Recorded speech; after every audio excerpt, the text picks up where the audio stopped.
कोरटकरचा जामीन अर्ज कोल्हापूर सत्र न्यायालयाने फेटाळला. छत्रपती शिवराय, माँसाहेब जिजाऊ, दुसरे छत्रपती संभाजीराजे यांच्यावर आक्षेपार्ह बोलणारा, अगदी मराठा आणि ब्राह्मण यांच्यात वाद कसा पेटेल असे प्रक्षोभक वक्तव्य करणारा, इतिहास संशोधक इंद्रजित सावंतांना भरपूर शिव्यांचे लाखोले वाहणारा हा कोरटकर त्या ठिकाणी पसार होतोय आणि तो अटकपूर्व जामिनासाठी अर्ज करतोय. न्यायालयाने त्याला 2दा प्रोटेक्शन दिलं, म्हणजे तात्पुरता दिलासा दिला. आणि ज्यावेळेस मोठा वाद निर्माण झाला त्यावेळेस सरकारनं उच्च न्यायालयात त्याच्या जामीन रद्द करण्यासाठी धाव घेतली आणि त्या ठिकाणी सुनावणी झाली. आणि त्याच्या वकिलाचं म्हणणं होतं की आम्ही तपासात सहकार्य करत आहोत, आमचा मोबाईल आम्ही त्या ठिकाणी स्वाधीन केलेला आहे पोलिसांच्या.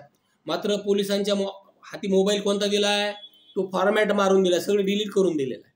आणि तो सांगतोय की माझा मोबाईल हँग झालेला आहे, मी ते बोललोच नाही, तो माझा आवाजच नाही.